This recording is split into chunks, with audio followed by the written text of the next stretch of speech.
오늘은 우리 나그네 교회가 세워진 지 1년 되었습니다.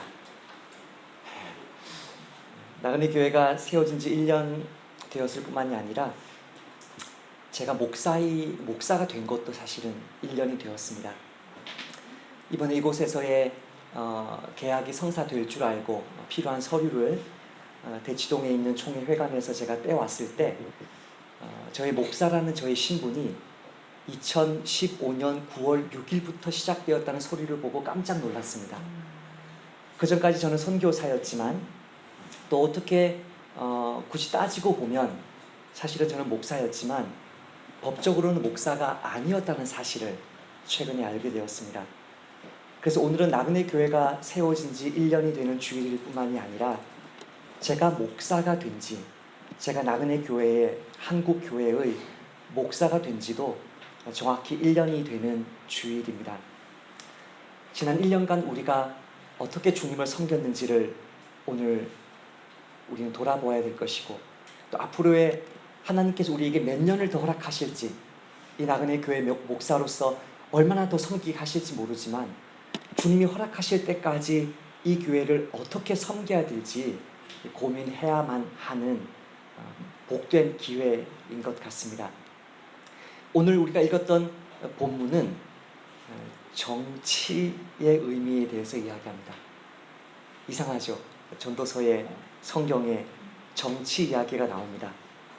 오늘 본문에는 3명의 정치인이 등장합니다. 정치가 무엇인지, 하나님이 기뻐하시는 정치가 무엇인지, 그것이 나의 삶을 다스리는 정치이든 나의 가정이나 주님께서 맡겨주신 기업이나 교회를 다스리는 것이든지, 아니면 나의 친구와의 그 우정과 인간관계로서의 정치이든 하나님께서 기뻐하시는 정치가 무엇인지를 가르쳐주는 본문입니다. 정치하면 우리는 나쁜 이미지를 생각합니다. 여의도를 생각하고 국회를 생각하고 내가 싫어하든 좋아하든 지금까지 계셨던 여러 대통령들을 생각합니다. 하지만 정치는 사람들을 올바르게 다스리는 것입니다. 사람들을 올바르게 다스리는 것이 정치인데, 사람들을 다스리려면 다스림을 허락해 줘야 됩니다. 나를 지지해 주지 않는데, 나를 신뢰해 주지 않는데 그 사람과의 인간관계를 맺을 수는 없는 것입니다. 그래서 사람의 마음을 얻는 것도 정치입니다. 그 사람의 마음을 얻으려고 여러 가지 이미지 메이킹을 정치인들이 하는 것입니다. 위선과 거짓일지라도 좋은 이미지만을, 좋은 모습만을 보여주려고 하는 것이 정치의 기술들 중 하나입니다. 사람들이 나를 인정해 주지 않으면, 사람들이 그 마음을 나에게 주지 않으면 어떤 인간관계든지 정치가 시작되지 않고, 그리고 올바른 인간관계를 맺어가지 않으면, 올바르게 다스려가지 않으면 그 정치가 유지되지 않습니다. 중국의 지도자인 시진핑이 오늘 우리가 소개했던 그 책에 나오는 그 노자의 한 구절을 읊었습니다. 친구들을 만날 때마다, 사석에서 중국의 동료 정치인들을 만날 때마다 이 말을 한다고 합니다. 군주는 배다, 백성은 물이다. 물은 배를 띄울 수도 있지만 그 배를 뒤집을 수도 있다.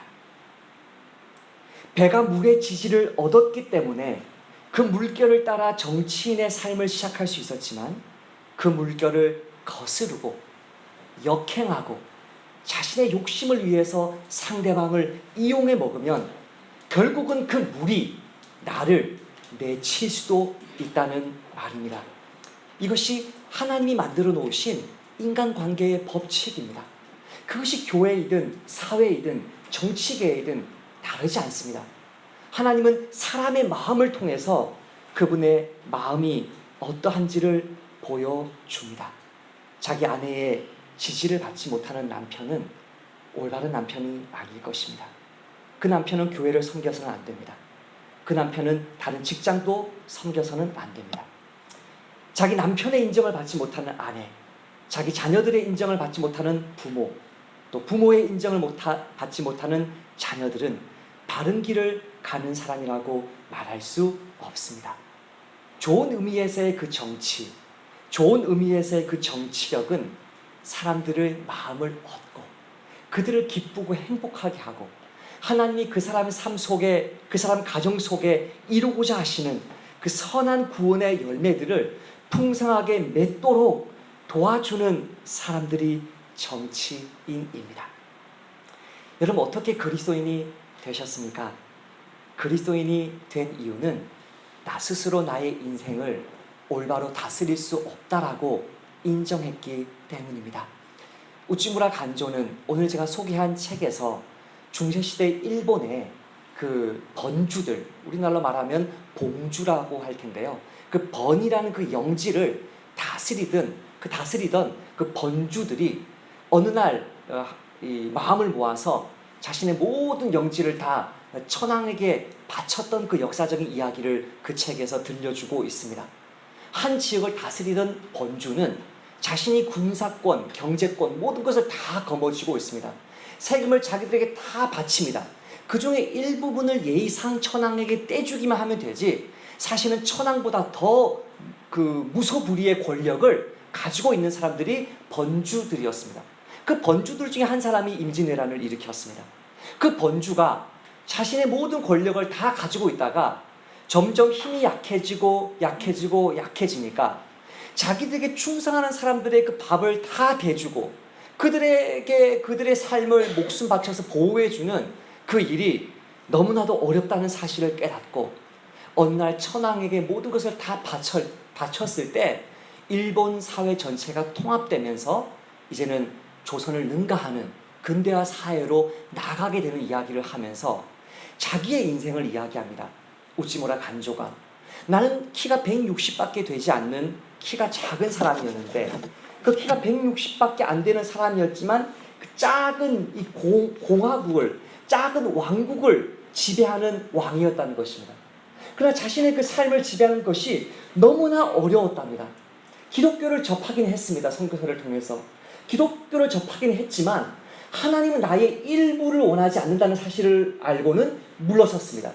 마치 천황이 진짜 권력을 갖기 전까지 모든 봉주들이 실권을 가지고 조금씩만 천황에게 떼줬듯이 그냥 조금만 11조를 바치고 조금만 시간을 바치고 조금만 이 하나님께 바치고 나머지는 자기가 자기 인생을 다 쥐고 살고 있고 싶었다고 합니다. 이 사람이 이런 이야기를 합니다.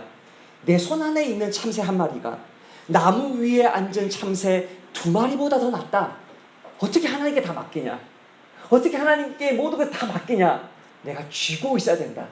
그것 때문에 미국으로 유학을 갔으나 신학을 공부했으나 성경을 그렇게 읽고 또 읽었으나 기독교 구도자가 되었을지언정 참다운 기독교인은 되지 못한 이 사람이 모든 부흥회와 집회를 다니다가 깨달은 게 뭐냐면 하나님은 전부를 원하시는구나. 하나님은 내 삶의 전체의 통치권을 원하시는구나. 하나님은 나의 진짜 왕이 되기를 원하는구나. 그때 그 하나님이 나의 생사 여탈권을 쥐는 것이 진짜 기독교인의 구원이고 회심이고 영적인 생활이구나. 그걸 깨닫고 나서는 두려운 가운데 이 완전 두 손을 들고 항복합니다. 완전히 항복하고 주님께 다 맡기니까 어떤 일이 일어났냐면 작은 일들뿐만이 아니라 큰 문제들까지도 심지어 큰 경제적인 문제까지도 하나님이 다 채워주시는 것을 경험했다고 합니다. 언제 참다운 그리스도의 삶이 시작됩니까? 나의 삶의 통치권이 하나님께 있다는 것을 인정할 때 시작됩니다. 언제 모든 인간관계가 해결됩니까? 그 사람을 내 뜻대로 좌지우지하려고 하는 욕심을 내려놓고 사람에 대한 통치권조차도 하나님께 맡길 때 그 삶이 참다운 지혜의 삶이라는 것을 오늘 본문이 우리에게 이야기하고 있는 것입니다. 오늘 본문에는 이 두 명의 이 인물이 먼저 등장합니다. 오늘 본문 13절과 14절입니다. 같이 한번 주걸 보시고 한번 읽어보시겠습니다. 시작. 가난해도 지혜로운 젊은이가 더 이상 조언에 귀 기울이지 않는 늙고 어리석은 왕보다 나은 것은 그가 자신의 왕국에서 가난하게 태어났어도 옥에서 나와 왕이 되었기 때문이다. 아멘. 세번역과 공동 개역 개정을 비교해 보시면 이 부분에서는 개역 개정이 더 잘 번역한 것을 아실 수 있습니다. 이 두 사람의 사회적 지위는 세 가지 점에서 완전 딴판입니다. 한 사람은 가난합니다. 한 사람은 부자입니다. 어느 정도 부자냐면 나라 전체를 소유한 왕입니다. 한 사람은 어느 정도로 가난하냐면 감옥에 갇혀도 보석금을 내고 석방할 수 없는, 나올 수 없을 정도로 가난한 젊은입니다. 또 한 사람은 이 젊은이고 또 한 사람은 늙은 왕입니다. 그러나 이 가난한 젊은이는 어떻습니까? 지혜롭습니다. 그러니까 왕은 어리석습니다. 지혜로운 사람과 어리석은 사람의 차이가 무엇입니까? 어제 새벽 예배 때 그 설교 읽으셨죠? 정독하셨죠? 예? 가난한 이 지혜롭고 어리석은 사람의 그 특징이 뭡니까? 지혜로운 사람은 하나님 말씀을 듣습니다. 하나님의 말씀을 듣고 그대로 순종하면 지혜로운 사람이고, 하나님의 말씀을 듣고 순종하지 못하면 어리석은 사람입니다. 사람의 말도 마찬가지입니다. 그 사람의 말이 하나님의 말에 일치하면 순종하는 것이 지혜입니다. 일치하지 않는데 죄송합니다만 목사라고, 죄송합니다만 남편이라고 순종하면 안 됩니다. 주 안에서 순종하는 것이죠. 하나님의 말씀에 순종하는 것이 지혜이고, 그 하나님의 말씀으로 사람들의 말을 분별해서 그 사람들의 말 속에 하나님의 음성을 찾을 수 있는 것이 지혜입니다. 근데 이 왕은 지혜로웠습니까? 어리석었습니까? 어리석었습니다. 그 왕의 주변에는 하나님의 지혜로 충만한 참모들이 많이 있었던 것 같습니다. 그러나 그 참모들의 이야기에 귀를 기울이지 않는 왕이었기 때문에 이 사람은 어리석은 왕이었습니다. 주변 사람들의 말을 듣느냐 듣지 않느냐에 따라서, 하나님의 말씀을 듣느냐 듣지 않느냐에 따라서, 가끔은 주변 사람들의 말을 하나님의 말씀으로 분별하느냐 하지 않느냐에 따라서 내 삶에 지혜가 찾아오기도 하고 어리석음이 찾아오기도 합니다. 이 젊은 사람은 어떻습니까? 이 사람은 부자가 아닙니다. 이 사람 나이가 많지 않습니다. 주변에 참모들을 둘 수 있는 사람이 아닙니다. 주변에 있는 참모들에게 이 월급을 줄 수 있는 사람이 아닙니다. 이 가난한 젊은이에게는 친구들이 없습니다. 모사들이 없습니다. 조언해 줄 사람이 없습니다. 그러나 이 사람에게는 누가 있습니까? 하나님이 계십니다. 하나님의 말씀이 이 사람에게 지혜를 심어주는 것입니다. 이번 주에 제주도에서 강의를 해달라고 해서 강의를 갔는데요. 갔더니 저를 제외한 나머지 두 분의 강사님들은 신학 박사이더만요. 네, 저는 박사가 아닙니다. 그래서 제가 이 전략이 무엇일까?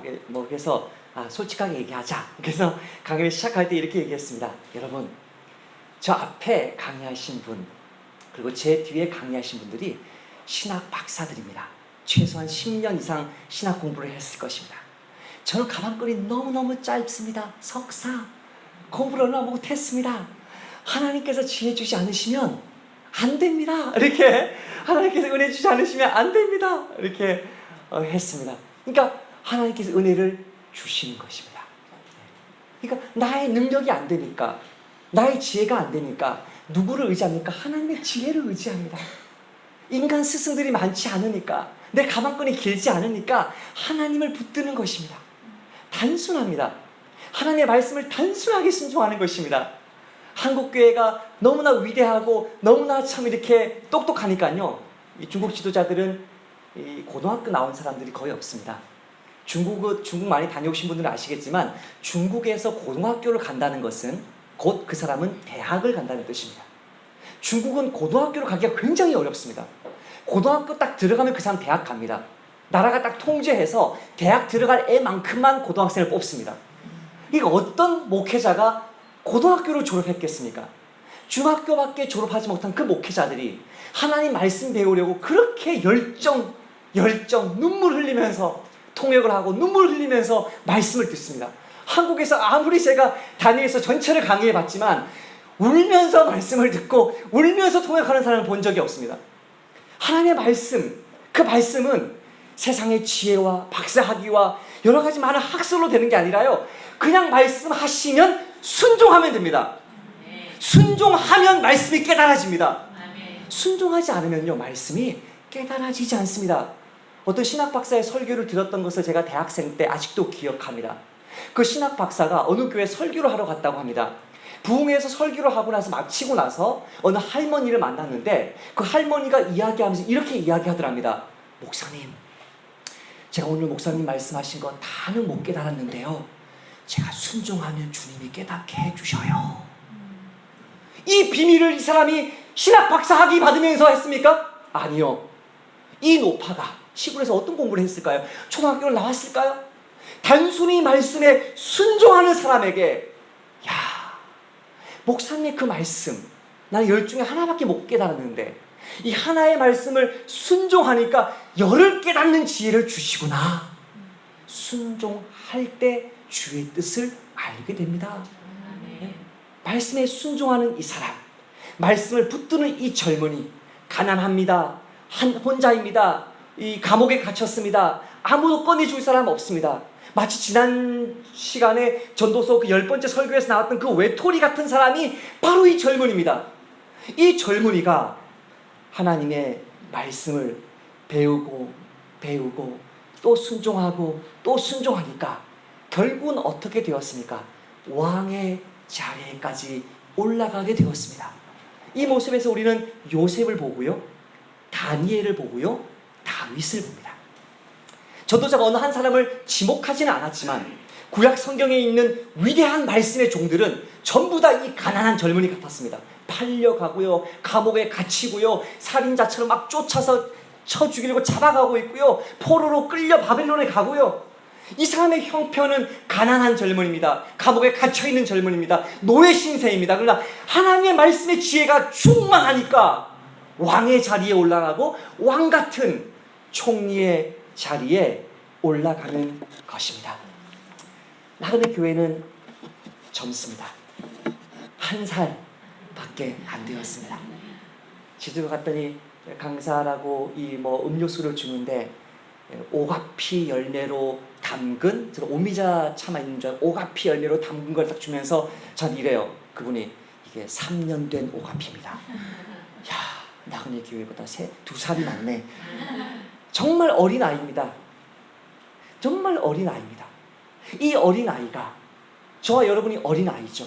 이 어린 아이가 얼마나 어린 아이였으면 우리가 지난 1년간 하나님이 주신 그 복을 가지고 보증금 다 준비하고 월세 다 준비하고 그렇게 사차치 양재동을 뒤졌으나 우리를 신뢰해주는 건물주가 없었습니다. 우리를 믿어주지 못하는 거예요. 우리 월세 낼 수 있는데, 정말 제가 말이 이까지 나왔어요. 우리 100만 원씩 성경금해요. 우리 교회는요. 이까지 나왔어요. 믿어주지 않아요. 신뢰해주지 않아요.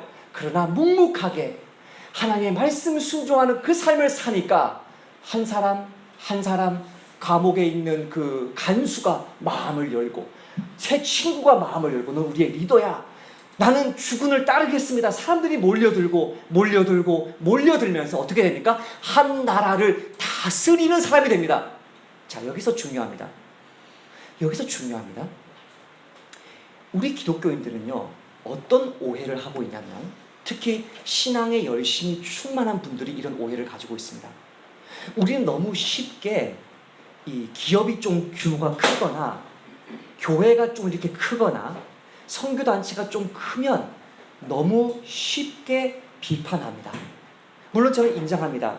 탈세를 했다든지 인사나 재정이 투명하지 않다든지 도덕적인 감수성이 너무 약하다 못해 양심에 화인 맞은 것 같을 때는 하나님이 사람들을 일으켜서라도 그것을 바꾸실 겁니다. 그런 것이 있는 것을 압니다. 그럼 여러분 잘 좀 경청해 주십시오. 그런 교회가 처음에 시작될 때 어떻게 시작되었습니까? 그런 선교단체가 처음에 시작되었을 때 어떻게 시작했습니까? 저는 오카나 목사님을 생각해 보았습니다. 이재환 선교사님을 생각해 보았습니다. CT 스터드를 생각해 보았습니다. 가난한 촌놈, 죄송합니다. 저처럼 거제도 촌놈이셨습니다. 가난한 김제 촌놈이셨습니다. 정말 이 사람들에게 집중하고 주목하는 사람들이 없었습니다. 그러나 그분들이 하나님의 말씀에 진실하게 순종하니까 하나님이 그 사람들을 통해서 주변 사람들을 살려주기 위해서 사람들을 한 명씩 붙여서 오늘날의 대형교회가 되고 큰 선교단체가 되었다면, 그런 정말 인격적인 영향력 속에서 그 공동체가 자랐다면 그것은 하나님이 복 주신 것입니다. 이것을 여러분 오해하면 안 됩니다. 모든 것을 규모가 크면 이 잘못이고 좋은 예배당을 가지고 있으면 잘못이고, 그것이 아닙니다. 내 삶 속에 하나님 말씀에 순종하는 데 목숨 걸어야 됩니다. 우리 선배들이 잘못한 거 그것을 목숨 걸고 비난하면 내 삶 속에 하나님이 이루고자 하시는 대안적인 삶을 살라고 주시는 에너지가 남을 비판하는 데 다 쏟아버리는 것입니다. 나그네 교회는 1살입니다. 그러나 2살 되었을 때에는 하나님의 은혜 속에 조금 더 부흥하기를 축복합니다. 저는 지금 12명밖에 목회하지 못합니다. 12명을 위해서만 기도하지 못합니다. 그러나 하나님이 저에게 은혜 주시면 조금 더 많은 사람들을 구원하고 온전하게 세우고 싶습니다. 저는 히브리어로 제 책상 앞에 지난 1년간 12명의, 물론 교회에도 사진들이 붙어 있지만 제 방에도 12분의 사진이 붙어 있는데요. 그 사진 위에 이런 구절이 붙어 있습니다. 오해는 하지 마시기 바랍니다. 여러분을 이렇게 본다는 게 아니고 제가 나중에 설명해 드릴게요. 망령되이 얻은 재물은 줄어가고 손으로 모은 것은 늘어나느니라. 세 번역으로 읽어볼까요? 쉽게 얻은 재산은 줄어드나 손수 모은 재산은 늘어난다. 여기서 히브리어로 이 개역성경의 망령되이, 또 세 번역의 쉽게라는 이 단어는 전도서에서 가장 많이 나오는 헤벨입니다. 헤벨, 헛됨, 아벨, 헛됨, 바람, 헤벨, 헛됨. 무슨 말입니까? 순식간에, 졸지에, 우연찮게, 갑자기 늘어난 재산은 바람과 같아서 어느 순간 내 손을 빠져나가 버리지만, 내가 땀을 흘리고 눈물 흘려서 하나씩 모은 재산은 그 속도는 느리지만 반드시 늘어날 수밖에 없다는 말씀입니다. 저는 이 말씀을 1년간 나그네 교회의 전도와 목양에 적용했습니다. 단 한 번도 바람같이 사라질 헛된 교회 성장을 꿈꾼 적이 없습니다. 그러나 하나님, 한 사람 한 사람을 세울 수 있는 은혜 주시고 한 달에 1명의 등록교회를 주셔서 1주년 되었을 때는 12명이 함께 예배드릴 수 있게 해주십시오라고 기도했는데 그 기도는 응답되었습니다. 사경에 오시는 목사님요, 그분 저와 동일한 분입니다. 그분 만나보시면 여러분 이런 생각을 하실 것입니다. 아이고, 저런 분도 목회하네. 제가 강남에 어느 그 큰 교회 성도를 만났는데 선교지 간 나온 저를 딱 보시더니 교회 같이 간다 그러니까 아우, 선교사님 안 돼요. 그 얼굴로 이 점도 다 있고 이게 뭐예요? 이 점도 다 빼야 되고요. 머리도 올려서 쫙 발라야 돼요. 이게 뭐 이 콤비가 이게 뭐예요? 이게 쫙 빼입어도 지금 교인들 올까 말까예요. 감사합니다. 좋은 조언 해주셔서 제가 분별했습니다. 그 목사님 보시면 이거 이창사 목사가 굉장히 세련됐구나. 이창사 목사는 굉장히 말을 잘하는 분이구나. 그분 보시면 저분은 그냥 시장에서 그냥 뭘 파실 분인데 뭐 이렇게 부산 지하철에서 이렇게 신문팔이 하실 분인데, 물론 그 신문팔이 출신 맞습니다. 고아처럼 자라서 강원도에서 정말 부모 없이 자라서요 신문팔이 하면서 밥 먹고 살다가요 나이가 들어서요 갑자기 하나님이 자신에게 이 글을 쓰는 은사가 있다는 사실을 알게 해주셔서 그 네이버에 블로그를 쓰다가, 물론 성경적인 이야기만 쓰는 거예요. 여러 사람들이 은혜 받으면서 나에게 말씀의 은사가 있다는 사실을 깨닫고 그때부터 검정고시를 공부해가지고 동아대 국문학과를 졸업하고 총신대 신대원을 합격했는데 아내가 나는 사모가 아니에요 반대했더니 그 4대1 되는 총신대 신대원을 합격해놓고 안 가버렸어요. 또 합격하고 안 가버리고 무수히 많은 사람이 눈물을 흘리면서 못 가는 그 학교를 3년간 아내를 위해서 안 가버리고 안 가버리고 아내가 두 손 들고 중계 항복할 때까지 기다렸다가 신학 공부를 하는 바람에 저랑 같이 공부가 된 분이죠. 그와 같은 분이. 그분 보세요. 그분이 개척한다고 했을 때 누가 따라갑니까? 예? 대형 교회 안 따라가요. 제가 말해볼까요? 저기 죽전에 큰 지구 모 교회 있어요. 침례교회. 대형 교회입니다. 거기 있는 그 수석 부목사님 10년간 목회하고 나갔는데요. 10명이 따라 나오지 않았습니다. 안 나갑니다. 전 빼야지 나오지. 기름 발라야지 나오지. 절대 안 나옵니다. 이분 나올 때 누가 따라 나오겠어? 1000명도 안 되는 교회에. 뭐 아름다웠고 흠모할 만한 것이 있어 그분을 따라 나옵니까? 그냥 한 명씩 세웠습니다. 지난 7년간 50여 명입니다. 등록교인이. 우리 다근이 교회가 그거 하는 겁니다. 제가 이 주변에 있는 조 목사님 제가 왜 강사를 안 모셨는지 알죠? 네, 그분 주변에 있었으면 제가 안 모셨어요. 그 교회를 다 가버릴까 봐. 부산이니까 제가 모신 거예요. 못 갈 거니까. 제가 지금 말씀드리려고 하는 게 뭐냐면요. 헛된 부흥을 추구하는 것은 분명히 잘못입니다. 헛된 것, 헤벨, 바람으로부터 뭔가를 얻으려고 하는 것. 정말 그런 것은 잘못이지만 내가 진실하게 목회하고 진실하게 살아가는데 직장 속에서 나의 지위가 높아가는 것, 가정에서 나의 영향력이 늘어나는 것, 교회 안에서 또 한 명 영혼들을 예수님 모르는 분들을 붙여주는 그 부흥은, 그 성장은 선한 것입니다.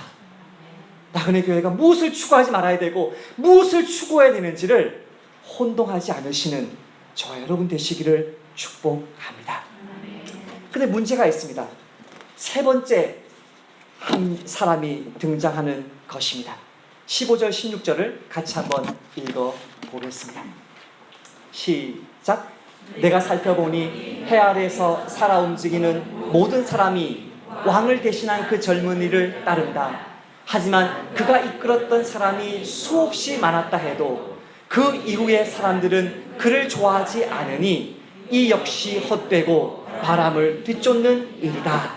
자, 지금까지 전도자는 오랜만에 3장까지는 마이너리티 같은 지혜를 말하다가 4장에 들어와서는 오랜만에 주류 신학에 들어왔습니다. 잠언과 같은 지혜로 들어왔습니다. 그래서 지난 4장을 읽을 때는 우리가 거의 거부감 없이 설교를 들을 수 있었습니다. 많이 분별할 필요가 없었는데 오늘 여기서 다시 전도자의 트레이드 마크인 헛되다로 들어갑니다. 이 사람이 헛되다는 말이 무슨 말입니까? 요셉도 올려주시고 다니엘도 올려주시고 다윗도 올려주셨는데 그들이 죽고 나니까 누가 그들을 기억하더냐? 애굽 사람들이 요셉을 기억하더냐? 안 한다. 압살롬을 따르던 그 이스라엘 사람들이 다윗을 기억하더냐? 안 한다. 그 사람들이 죽고 나면 그 사람들의 영광은 바람처럼 사라진다. 그러므로 헛되다라고 이야기합니다. 지금 이 사람은 어떤 관점을 이야기했습니까? 15절에 나오는 것처럼 해 아래에서의 관점으로 보았습니다. 그렇죠? 해 아래에서 보면 진짜 기억하지 않습니다. 헛됩니다. 기억해 주세요라고 말하면 안 돼요. 예? 제가 왜 정관에다가 6년하고 심부투표가 아니죠. 뭐죠? 그거를 실내투표? 재신의 투표를 왜 물었는데요? 끝까지 버티면 안 돼요. 나갈 준비를 해야 돼요. 그러다가 통과되면 진짜 기쁜 거죠. 이게 세상의 원칙이에요. 맞아요. 근데 보세요. 이게 세상의 원칙이라고 해서 이게 헛된 것입니까? 여기서 문제입니다. 전도자는 이미 하나님께 주신 지혜로 이렇게 말했습니다. 3장에 이렇게 시작합니다. 범사에 기한이 있고 천하 만사가 다 때가 있나니 찾을 때가 있고 잃을 때가 있고 지킬 때가 있고 버릴 때가 있도다. 범사에 때가 있습니다.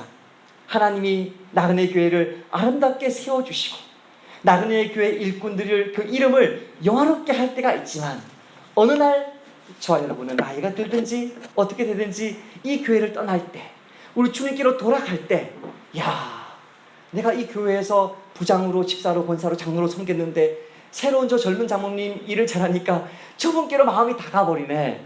그러면 꼰대가 됩니다. 꼰대 조심해야 됩니다. 저는 지금 나이가 43밖에 안 됐지만요 꼰대 되지 않으려고 무지 노력합니다. 나보다 더 좋은 목사님을 모셔드리고 그 목사님들이 마음껏 교회에서 사역하고 담임 목사는 부교육자에 대한 인사권을 가질 수 없도록 정관에 만들어 두었습니다. 많은 분들이 들어와서 이 교회에서 마음껏 사역하고 그분들이 커가는 것을 보면서 야, 기쁘다. 저 모습을 보니까 나의 10년 전, 20년 전의 그 모습이네. 야, 기쁘다. 나는 저렇게 못했는데 저분 정말 잘하신다. 그렇게 한평생 내가 살다가 죽을 있으면 내 인생 성공한 거구나. 그런 고백을 할 수 있어야 합니다. 언제부터요? 지금 젊었을 때부터요. 30대부터요. 30대 초입부터요. 그거를 준비해야 돼요. 가장 위대한 스포츠를 저는 오늘 말씀을 준비하면서 제주도에서 계속 생각을 했습니다. 여러분, 가장 위대한 스포츠가 무엇이라고 생각하십니까? 저는 이 세상에 가장 위대한 스포츠는 두 개라고 생각하는데 그 중에 하나는 올림픽 종목이 아닙니다. 에베레스트 산 등반하는 거. 올림픽으로 할 수가 없죠. 네? 그죠? 경기장 짓기가 쉽지 않잖아요. 에베레스트 산을 갖다 놔야 되니까. 그러니까 이거는 제외하고 올림픽 종목 중에서 가장 위대한 종목은 마라톤이라고 생각합니다. 여러분, 황용조 선수가요 42.195km를 이게 2시간 8분 9초에 들어왔거든요. 그러면 이 마라톤 선수들의 시속이 얼마냐면요, 시속 20이 넘어요. 여러분, 일반 사이클 말고 MTB 타고 탄천에서요, 아니 한강변에서 전속력으로 달려보세요. MTB 타고 맨 나오는지 아십니까? 우리 상철 형제님 몸 좋으시니까 그 근력으로 확 달려보세요. 몇 킬로 나오게요? 15km 나옵니다. 15km. 네. 진짜 죽을 듯이 달리면 약간 20 가까이 와요. 그다음 해 하다가 5km 내려와요. 그러면 42.195를 달렸다고 쳐보세요. 평균 몇 나올까요? 평균은 10밖에 안 나옵니다. 이게 너무 크니까. 그럼 잘 생각해 보세요. 시속 20으로 멈추지 않고 42.195km를 오르막길도 달려요. 여러분, 이거는요 정말 존경받아야 돼요. 네. 황영조 형님 존경해야 돼요. 이봉치 형님 존경해야 돼요. 히브리서 말씀에서 우리는 지난주가 아니죠, 지난달에 말씀을 마무리했습니다. 이러므로 우리에게 구름같이 둘러싼 허다한 증인들이 있으니 모든 무거운 것과 얽매이기 쉬운 죄를 벗어버리고 인내로서 우리 앞에 당한 경주를 하며 믿음의 주요 또 온전하게 하신 이인 예수를 바라보자. 그는 그 앞에 있는 기쁨을 위하여 십자가를 참으사 부끄러움을 개의치 아니하시더니 하나님 우편에 앉으셨느니라. 지금 무엇을 얘기합니까? 달리기를 이야기합니다. 우리의 신앙생활은, 우리의 인생은 달리기다. 근데 이게 스프린터가 하는 100m 달리기가 아니에요. 인내하고 있으니까 장거리란 말이죠. 인내해야 되기 때문에 너무 지치죠. 앞에 있는 기쁨을 바라봅니다. 그 기쁨이 뭐죠? 막 뜁니다. 마라톤 보셨죠? 막 뜁니다. 그 사람 뛰는 것밖에 안 보입니다. 그죠? 그 사람이 길을 마치고 원형 경기장으로 들어갈 때 수천 명의 수만 명의 사람들이 모여 있어서 환호성을 지릅니다. 여러분, 우리의 경주가 끝나는 그 순간은 하나님과 천사들과 무수히 많은 신앙 선배들의 박수를 받는 그 시간입니다.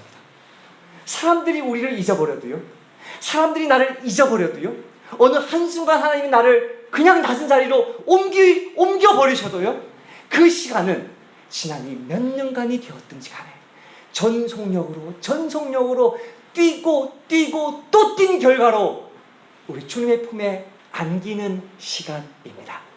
저는 이번 제주도에서 많은 선배 목사님들의 목회에 관한 이야기를 들었습니다. 저에 대한 이야기는 아니었고, 동료 이제 강사들이 신학 박사들이시니까 이제 그 삶의 고민들이 많으신가 봐요. 이렇게 상담해 주시는 거를 저는 이제 같은 강사니까 그냥 이렇게 양쪽에 듣기만 했어요.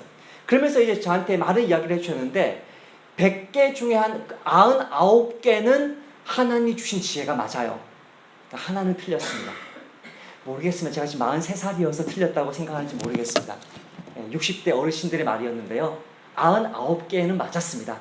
그래서 굳이 제가 얘기하지 않겠습니다. 하나 제가 용납할 수 없는 것, 받아들일 수 없는 것 있었습니다. 목회를 어떻게 하느냐?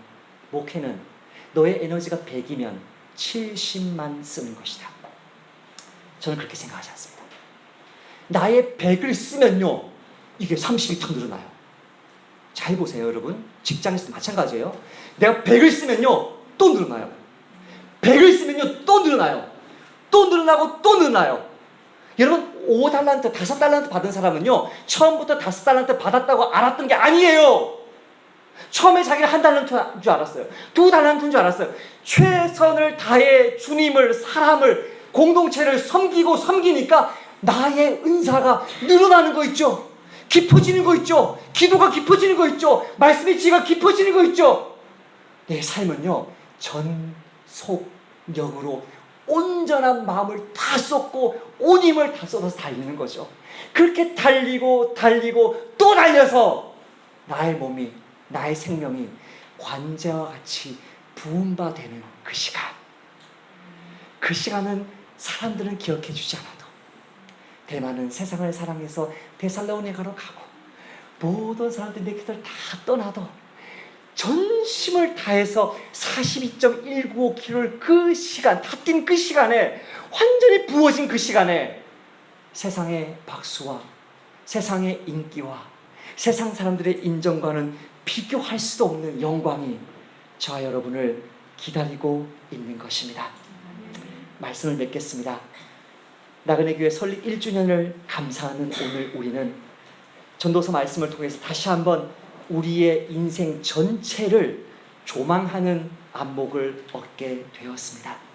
비록 30살, 비록 40살, 비록 50살이어도 내가 주님 앞에서 등장을 하고 퇴장하는 그 전체까지 전체 안목을 가지고 나아갈 때 사람들이 언젠가 나를 잊어버리고 기억해 주지 아니하고 나의 헌신의 대가를 다 보상해 주지 않아도 우리 주님만이 나의 위로 되시고 주님만이 나의 기쁨 되시고 주님만이 나의 구원이시기 때문에 결코 헛된 삶, 어리석은 삶, 바람잡는 삶을 살지 않게 될 줄 믿음으로 확신합니다. 사나 죽으나 당신의 유일한 위로는 무엇입니까? 사나 죽으나 나는 나의 것이 아니고 몸과 영혼이 모두 나의 신실하신 구주 그리스도의 것입니다. 주께서 보배로운 피를 흘려 나의 모든 죄값을 치러주셨고 마귀의 권세로부터 나를 자유롭게 하셨습니다. 또한 하늘에 계신 나의 아버지의 뜻이 아니고는 나의 머리카락 하나라도 나의 머리에서 떨어지지 않는 것과 같이 주님께서는 나를 항상 지켜주십니다. 실로 모든 것이 합력하여 나의 구원을 이룹니다. 내가 주님의 것이기에 주께서 성령으로 말미암아 내게 영원한 생명을 보증하시고 지금부터 나의 온 마음을 다하여 기꺼이 주를 위하여 살도록 인도하십니다. 아멘. 하나님, 지난 1년을 돌아볼 때에 무수히 많은 주님의 은혜 때문에 단 한 분도 거르지 아니하고 나그네 교회 이름으로 예배가 드려졌듯이 지난 한 주를 돌아봐도 너무나 부족하기 짝이 없는 목사인 저와 여러 가지 경제적인 또 육체적인 정서적인 관계적인 큰 고난 가운데 낙심해 있었던 성도들을 볼 때에 오늘 이렇게 1주년 기념 감사예배가 드려지는 것 자체가 기적인 줄 압니다. 주님 아버지, 우리에게 우리 인생 전체를 바라볼 수 있는 그 안목을 다시금 주셔서 감사합니다. 우리 주님께서 내가 가난해도 내가 젊어도 하나님 말씀 듣고 순종하기만 하면 나를 지혜롭게 하사 한 영혼 또 한 영혼 살리시고 회복시켜 주실 줄 믿사오니 그렇게 끝까지 70%가 아니라 전심전력하여서 달리다가 하나님 사람들이 나를 잊어버릴 때쯤 되면 우리 주님이 나를 영광으로 맞아주실 것이기 때문에 그 마라톤처럼 경주하는 앞에 있는 기쁨과 영광을 바라보는 거기에서 눈을 떼지 아니하는 나그네 교회 모든 성도들 이 자리에 참석해 주신 모든 우리의 동역자들 되도록 은혜 베풀어 주옵소서. 감사드렸고 예수님 이름으로 기도하옵나이다.